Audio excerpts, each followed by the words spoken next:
Hello everyone, welcome to study with Shri. देखिए, जो भी क्वेश्चंस का डिस्कशन हम लोग करेंगे वो सभी प्रतियोगिता परीक्षाओं के लिए काफ़ी इंपॉर्टेंट है। चाहे वो उत्तर प्रदेश पीसीएस हो, आरओ एआरओ हो, उत्तर प्रदेश पुलिस हो या फिर कोई भी वनडे एग्जाम हो, उसके लिए काफ़ी इंपॉर्टेंट है। भारतीय हीरा संस्थान कहाँ स्थित है? नई दिल्ली में, मुंबई में, सूरत में, जयपुर में। भारतीय हीरा संस्थान ये कहाँ पे सिचुएटेड है? तो ये सिचुएटेड है आपका सूरत में, गुजरात में। ठीक है। भारतीय आभूषणों की गुणवत्ता, डिजाइन व वैश्विक प्रतिस्पर्धा बढ़ाने के उद्देश्य से भारतीय हीरा संस्थान की स्थापना किया गया था। कब? तो 1978 में किया गया था। 1978 में सूरत में। वाणिज्यिक बैंकों में गैर निष्पादनकारी परिसंपत्तियों का अर्थ है पूंजी परिसंपत्तियां जो प्रयोग में नहीं है, बैंक जमाएं जिनका निवेश नहीं किया जाता, ऋण जिन पर ब्याज तथा मुख्य रकम की वसूली नहीं होती, कम ब्याज वाले ऋण।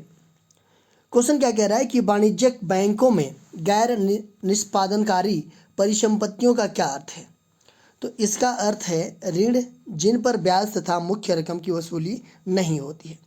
देखिए, अगर हम बात करें आरबीआई के अकॉर्डिंग, ठीक है, आरबीआई के अकॉर्डिंग बात करें हम, तो जो वाणिज्य बैंक हैं उनके द्वारा दिया गया वह ऋण जिसकी मुख्य रकम तथा उस पर देय ब्याज 90 दिनों तक वसूली नहीं हो पाती, तब उसे जो है कि गैर निष्पादनकारी परिसंपत्तियों में मतलब वो कर दिया, मतलब एनपीए उसको घोषित कर दिया जाता है, एनपीए में शामिल कर दिया जाता है, नॉन परफॉर्मिंग एसेट। ठीक है, तो ये तो ऐसे होता है। लेकिन कृषि के मामले में अगर देखा जाए तो कृषि ऋण के संबंध में एनपीए 90 दिनों के स्थान पर जो है कि फसली मौसम के आधार पर तय किया जाता है। ठीक है, तो ये हो जाएगा आपका सी ऑप्शन। मानव विकास रिपोर्ट निम्नलिखित में से किस संस्था द्वारा प्रकाशित की जाती है? यूनेस्को, विश्व बैंक, आईएमएफ, यूएनडीपी। मानव विकास रिपोर्ट ये जो है कि किस संस्था के द्वारा पब्लिश किया जाता है? तो ये किया जाता है आपका यूएनडीपी के द्वारा। मानव विकास रिपोर्ट जो है कि संयुक्त राष्ट्र विकास कार्यक्रम के द्वारा प्रकाशित किया जाता है। देखिए, पहली बार मानव विकास रिपोर्ट जो है कि 1990 में प्रकाशित की गई थी। ठीक है, और इस सूचकांक का निर्माण जो है कि दो अर्थशास्त्री थे, पाकिस्तान के थे महबूब उल हक, और इंडिया के थे अमर्त्य सेन, इन्होंने किया था। ये निक्की क्या है? देश के योजना आयोग का जापानी नाम, जापान का विदेशी विनिमय बाजार, टोक्यो स्टॉक एक्सचेंज में अंश मूल्य सूचकांक, जापान के केंद्रीय बैंक का नाम। पूछा जा रहा है कि निक्की क्या है। ठीक है, तो ये क्या है? तो ये है आपका टोक्यो स्टॉक एक्सचेंज के अंश मूल्य सूचकांक। वर्ल्ड डेवलपमेंट रिपोर्ट कौन प्रकाशित करता है? विश्व मुद्रा कोष, संयुक्त राष्ट्र संघ, विश्व बैंक, अंतर्राष्ट्रीय व्यापार संगठन। वर्ल्ड डेवलपमेंट रिपोर्ट कौन प्रकाशित करता है? ये तो ये प्रकाशित करता है विश्व बैंक। देखिए, विश्व बैंक की स्थापना कब हुआ था? तो जुलाई 1944 ईस्वी में किया गया था, और इसका हेडक्वार्टर वाशिंगटन डीसी में है। विश्व मुद्रा कोष, इसका भी स्थापना जुलाई 1944 में किया गया था, और इसका भी हेडक्वार्टर वाशिंगटन डीसी में है। संयुक्त राष्ट्र संघ, इसका स्थापना 24 अक्टूबर 1945 को किया गया था। ठीक है, और इसका हेडक्वार्टर कहाँ पे है? तो न्यूयॉर्क में है। अंतर्राष्ट्रीय व्यापार संगठन, इसकी स्थापना जो है कि 1 जुलाई 1995 में किया गया था। 1 जुलाई 1995 में किया गया था, और इसका हेडक्वार्टर कहाँ पे है? तो जनेवा में है। भारतीय रिजर्व बैंक की स्थापना कब की गई थी? 1 मार्च 1934, 1 अप्रैल 1935, 16 अगस्त 1947, 26 जनवरी 1950। भारतीय रिजर्व बैंक की स्थापना कब किया गया था? तो देखिए, अगर बात करें हम आरबीआई की स्थापना की, तो भारतीय रिजर्व बैंक की स्थापना reserve bank of India act 1934 के अकॉर्डिंग 1 अप्रैल 1935 को किया गया था। ये हो जाएगा आपका बी ऑप्शन। देखिए, जो आरबीआई है ये भारत का केंद्रीय बैंक है, भारत के सभी बैंकों का संचालक भी है, और आरबीआई जो है कि भारत की अर्थव्यवस्था को नियंत्रित भी करता है। देखिए, जब इसकी स्थापना हुआ था आरबीआई की, तब इसका कार्यालय कहाँ पे था? तो कोलकाता में था।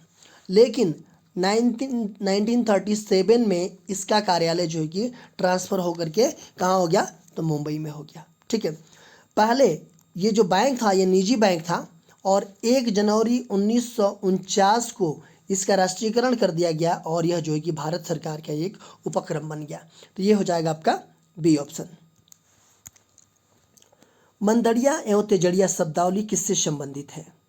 बीमा व्यवसाय से, आयात निर्यात से, शेयर बाजार से, बैंकिंग व्यवसाय से। बहुत इंपॉर्टेंट है ये मंदड़िया और तेजड़िया शब्दावली। ये किससे संबंधित है? ये संबंधित है किससे? शेयर बाजार से। देखिए इसमें क्या होता है शेयर बाजार में कि जो मंदड़िया है, ठीक है, ये बाजार में मंदी की आशा करते हैं और जो तेजड़िया है ये जो है कि बाजार में तेजी अर्थात भाव बढ़ने की आशा करते हैं। ठीक है, तो ये हो जाएगा आपका सी ऑप्शन। गरीबी हटाओ तथा आत्मनिर्भरता की प्राप्ति किस योजना का मुख्य उद्योग निर्धारित किया गया था? चौथी, पांचवी, सातवीं, नौवीं।